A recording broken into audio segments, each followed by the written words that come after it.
Good day. This is Kometsa Broadcast Channel. My name is Sam Zima. I'm the CEO of Kometsa GOC International Pty Limited. Today is Saturday, the 16th of June, 2018, and the time is 15 hours, 55 minutes. Thank you for joining us.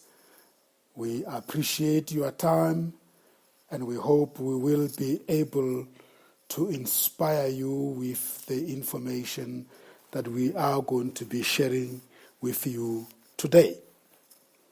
This is the Kometsa Promise series, and the theme of our broadcast today is the human capital development through sport.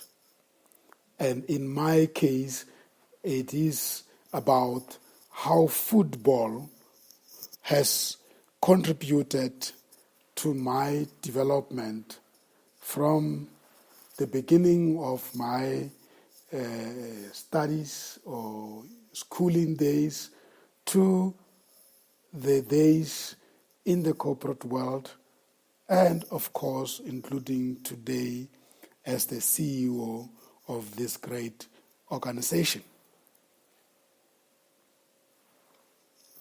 Remember, you are as always welcome to contact us at callcenter@kometsa-goc.com. Call center is spelled CALLCENTRE at kometsa-goc.com. You are also welcome to contact us using our office telephone numbers +27 11 974 9308. You should also be able to contact us at our mobile number +27 72 376 7503.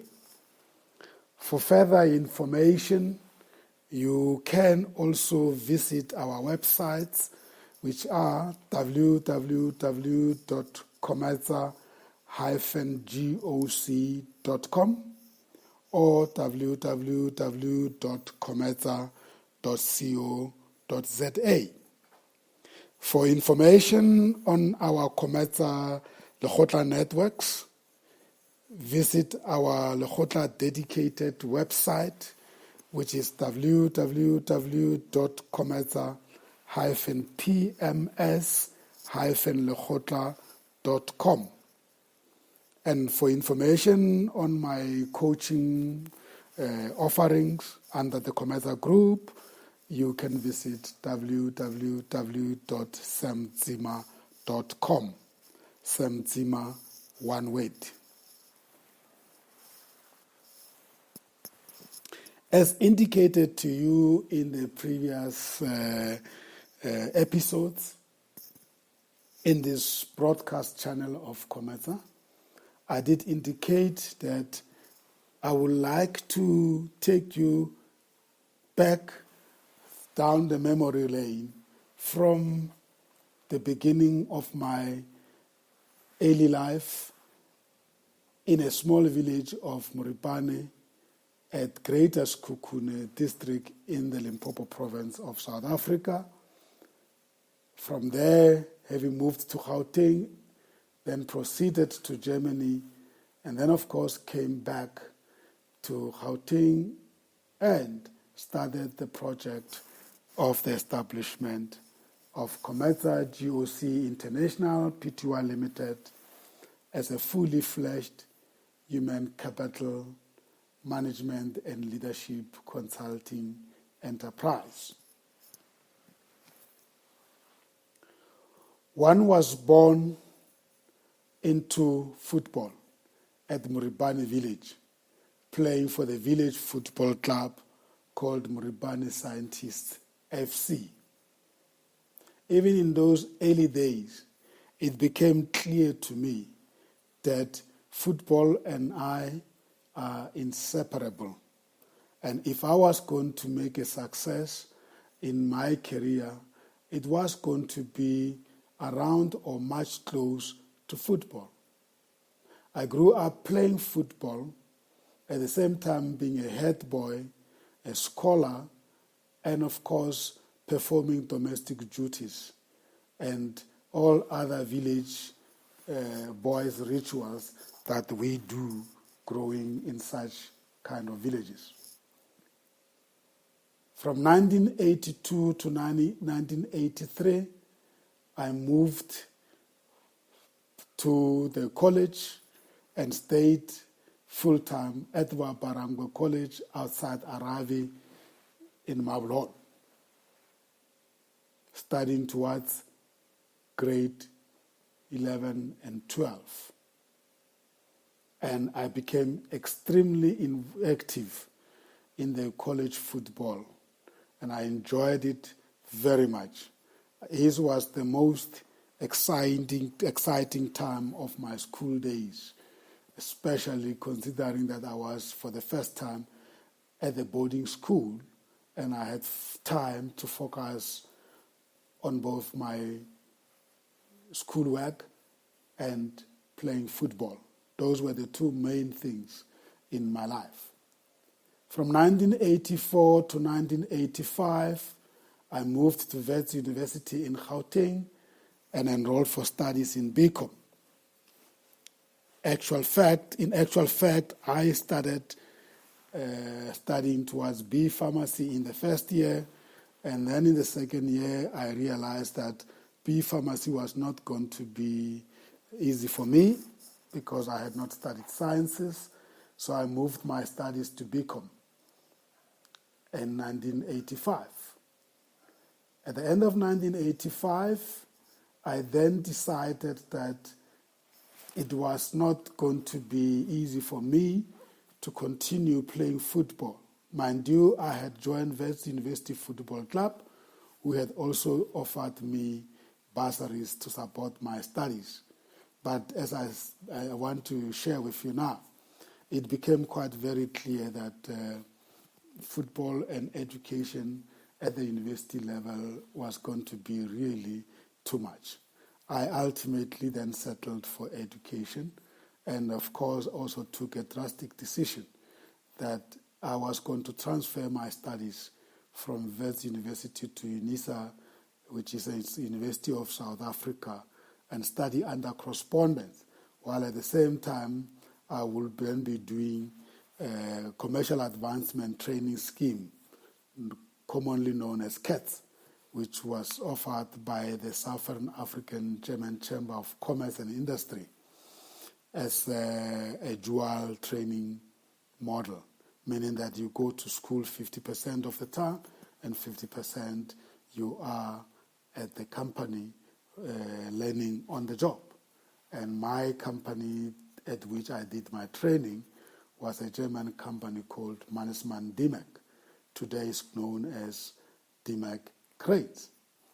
That took me 2 years, 1986 and 87, I completed and graduated.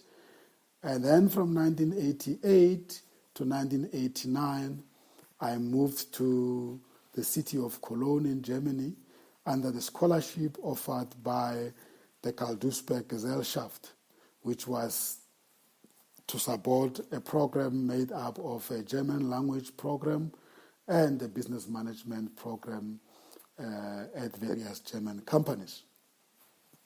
During that period, as part of my German language program, I'd stayed in a German family Bierendes, and at the same time attended my German language studies at the Karl Duisberg centers.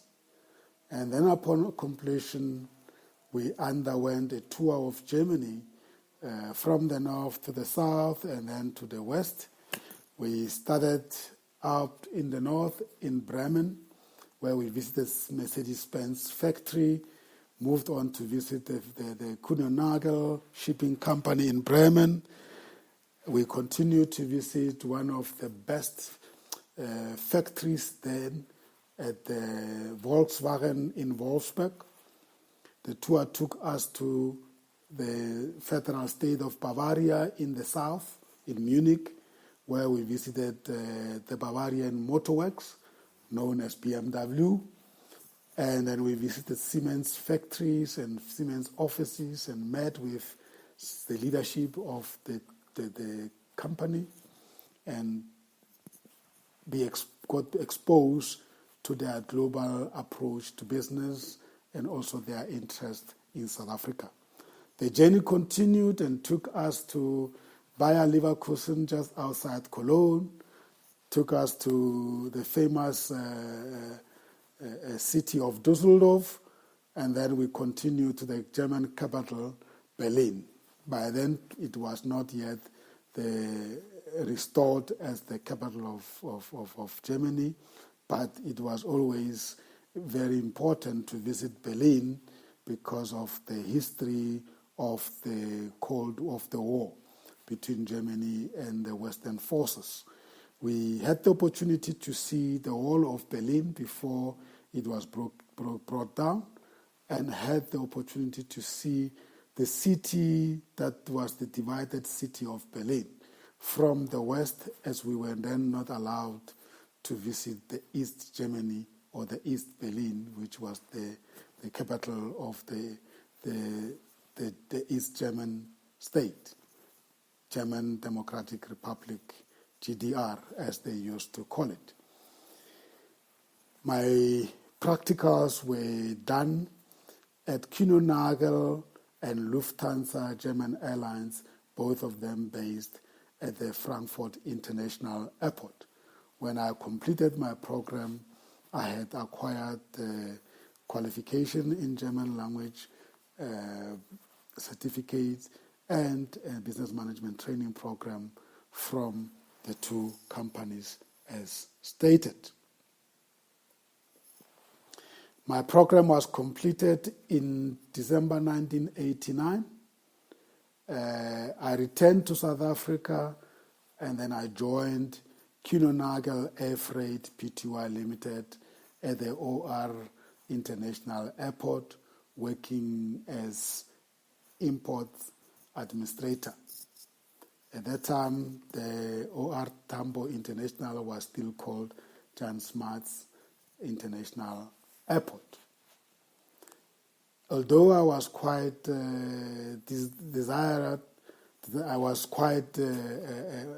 interested in resuming my football activities, it was impossible though.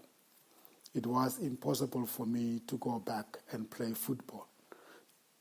It was really difficult time for me, as I really had enjoyed my football in Germany, and I thought that I could continue imparting some of the amateur skills that I've learned from amateur football in Germany, but I could not.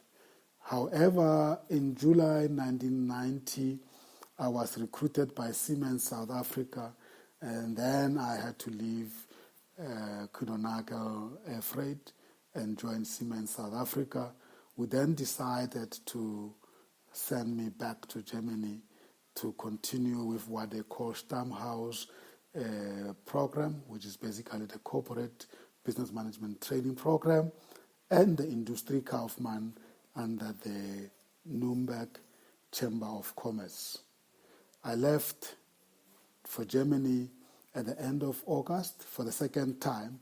Interesting enough, I was again placed at the branch of Siemens in Cologne, which meant I was back in my hometown, so to say. In January 1991, it became impossible for me not to continue with my football club.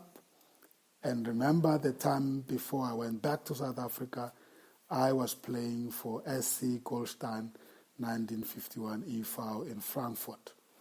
I decided to travel between Cologne and Frankfurt on weekends to join my former colleagues at SC Goldstein in Frankfurt and played games and return on Sunday evening. At the same time, I continued my BCom studies with the University of South Africa, writing my examinations at the South African Embassy in Bonn.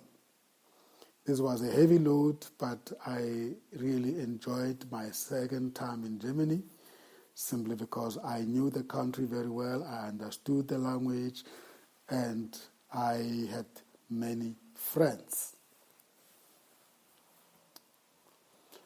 I decided at the beginning of 1992 in January to relocate all my football activities from Frankfurt to Cologne, as it became clear that my programs were suffering from this weekly travel between Frankfurt and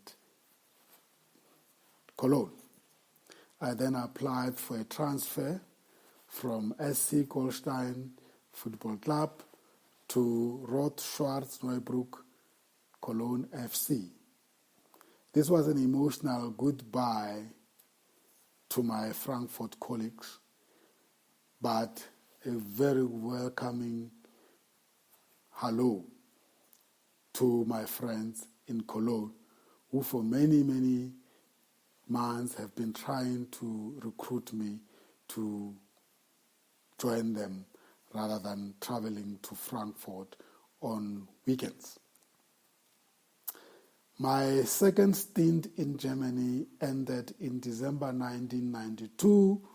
I graduated from Industriekaufmann and the Siemens Stammhaus program and returned permanently to South Africa. And at that time, my mind was already preoccupied with the idea of establishing a development football club back in Johannesburg based on the model that I had learned at SC Goldstein Frankfurt and Rot-Schwarz-Neubrück Cologne FC. It was clear to me that the Germans were perfecting the concept of development through sport. And I became aware that this is a type of a model that is very transferable to South Africa because of the fact that South Africa is a footballing nation, and this will be very well much received. And I decided that I'm going to establish a social enterprise based on football, but because I'm a business management trained person, I will try to avoid conflict by actually basing development of young people in business through football.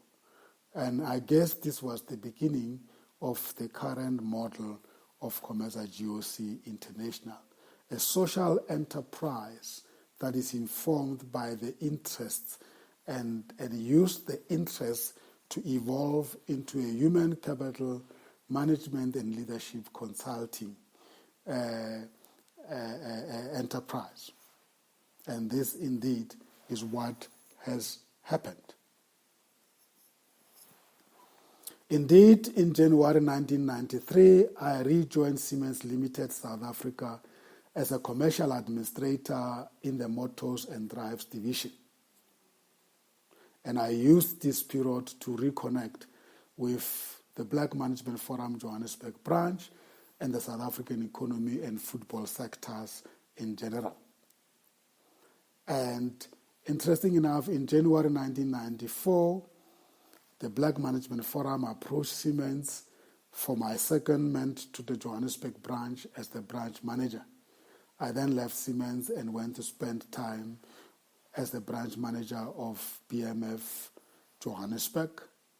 At the same time, I then rejoined Wits University Football Club in the then National Soccer League as a volunteer public relations officer, the PRO as they used to call us in those days. In January 1995, I rejoined Siemens from BMF, and then I became the head of commercial training, looking after the technical administration training scheme known as TETS, which was the internal training program for Siemens newly hired graduates. At the same time, I was then elected the chairperson of the Black Management Forum Johannesburg branch. In October 1995, I left Siemens to join Absa Bank as a group consultant for constructive employment and development, and later the title was changed to Group Employment Equity, and I stayed at Absa for almost 7 years until 2002. But just to take you back, in June 1997, I came into contact with Mr. Patrick Vabela, who was staying at the same flat with me in Hillbrow. The flat was called Algarve Flat, and he was working for the South African Police Services in Landlaagte and was responsible for the Landlaagte Police Station Staff Football Club. And that was the beginning of a long journey between me and Patrick Vabela. He became the first coach of the football development football club that we established on the 1st of August 1997. This commercial development football club was based in Hillbrow Parktown, and we started it with the young stars that we found in the region, about 50 of them, and as they always say, the rest is history. It is First FC Commercial Goldstones 1997 that laid the foundation of Commercial GOC International Pty Limited, Commercial Sports Development Agency, and Commercial Friends and Supporters Club. I can easily say that our phase one started from 1997 to 2001, and it was the phase that we used to develop the concept of the organization that we have today. Hence, it is called Concept Development Phase. We had partnership with a number of institutions in the Johannesburg area, and at the same time, we launched what we call Project 2002, which is signified by Saturday Youth Leadership Development Project, wherein we took youngsters through the 21 Irrefutable Laws of Leadership by John C. Maxwell. And we also took them through the number of life skills programs, and especially I recall the Pelmanism program that we took everybody through. And today, most of those youngsters who started this organization have really progressed in life to become managers and professionals in the corporate South Africa. Therefore, the topic human capital development through sport very much speak to the journey that they followed. This has been quite a very, very exciting journey. I hope that you have a clear background of how we started, and this lays the foundation for the next series and the next episodes, which I think will become more specific about the commercial side of our organization. Once again, I would like to thank you for listening to the broadcast. It is always a pleasure to share the journey with you, and I would like to encourage you once more, if you need to know more about our organizations, to visit our website, to call us at +2711 974 9308, or use our mobile number +2772 376 7503. Before I close, I would like also to remind you that we have embarked on a project to launch what we call Commercial Online, which we will use to deploy our coaching, mentoring, consulting, and facilitation products and solutions to our markets and our clients. And this will be more effective from the beginning of 2019.